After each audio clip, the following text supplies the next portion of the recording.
அம்மா பண்றேன். இங்க வா. எந்த கை? இல்லையே. கள்ளம் கபடம் இல்லாத குழந்தையோட மனசு யாருக்குங்க வரும்? இந்த கையா? ஏய் கண்டுபிடிச்சிட்டடா. இப்ப நீ பண்ணு. விளையாட்டுல கூட அம்மாவை ஏமாத்த கூடாதுன்னு நினைக்கிறதெல்லாம் ரொம்ப நெகிழ்ச்சியா இருக்கு.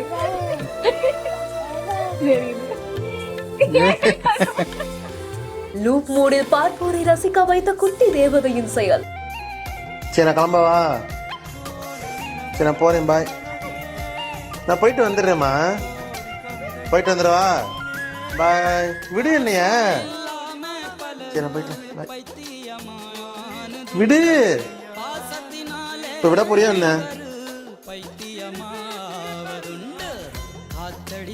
நான் போறேன்.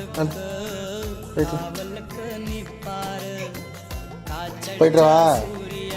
போவா. போயிட்டு வந்துடுவா இல்லை இருக்கவா? இருக்கவா? நான் போறேன். நீ அடிக்கிற, என்னை கொடுமைப்படுத்துற. நான் போறேன். எனக்கு யார் இருக்கா?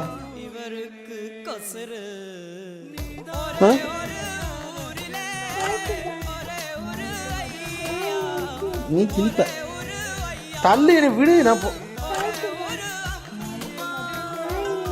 இந்த வீடியோவை பிரவி லவ்ஸ் யூவி அப்படிங்கிற இன்ஸ்டாகிராம் பேஜ்ல தான் ஷேர் பண்ணிருக்காங்க. நம்ம வீட்டுல குழந்தைங்க இருந்தாலே அந்த வீடே ஒரு மாதிரி சொர்க்கமா தான் இருக்கும். மனசுல கள்ளம் கபடம் இல்லாம பாக்குற அத்தனை பேருக்கும் ஒரு உண்மையான அன்பு கொடுக்கறதுல குழந்தைங்களை விட வேற யாருங்க இருக்க போறாங்க? அப்படி விளையாட்டுல கூட அம்மாவை ஏமாத்த கூடாதுன்னு நினைக்கிற இந்த குழந்தையோட மனசை பார்க்கும் போது ரொம்ப நெகிழ்ச்சியா இருக்கு. அப்பா அம்மா ரெண்டு பேருக்கிட்டயுமே எவ்வளவு அன்பா பாசமா பேசுறாங்க. அப்பா கிளம்புறேன்னு சொல்லும் போது டக்குனு காலை பிடிச்சு போகாதீங்கப்பான்னு சொல்ற மாதிரி அப்படியே உட்கார்ந்து இருக்கிறதெல்லாம் பார்க்கும்போது ரொம்ப கியூட்டா இருக்கு. அதுவும் கடைசியா அவரு எனக்குன்னு யார் இருக்காங்கன்னு கேட்கும் போது கொஞ்சம் கூட யோசிக்காம அந்த குழந்தை அதான் நான் இருக்கேன்னு சொல்றதெல்லாம் பார்க்கும்போது அந்த பேரண்ட்ஸ்க்கு இதை விட பெரிய ஹாப்பினஸ் வேற என்னங்க இருக்க போகுது? இந்த வீடியோ பார்த்த அத்தனை பேருமே குழந்தையோட பேச்சை ரசிச்சிருக்காங்கன்னே சொல்லலாம். இந்த வீடியோ குறித்த உங்களுடைய கருத்துக்களை கீழே ஷேர் பண்ணுங்க. மேலும் வீடியோஸ்க்கு நம்ம பிஹைண்ட் நியூஸ் வாட்ஸ்அப் சேனலுடன் இணைந்திருங்க. இந்த வீடியோவை வழங்கியோர் GT ஹாலிடேஸ், மெட்வி ஹாஸ்பிட்டல்ஸ், ஆலயா காட்டன், தோதிஷன் ஷர்ட்ஸ்.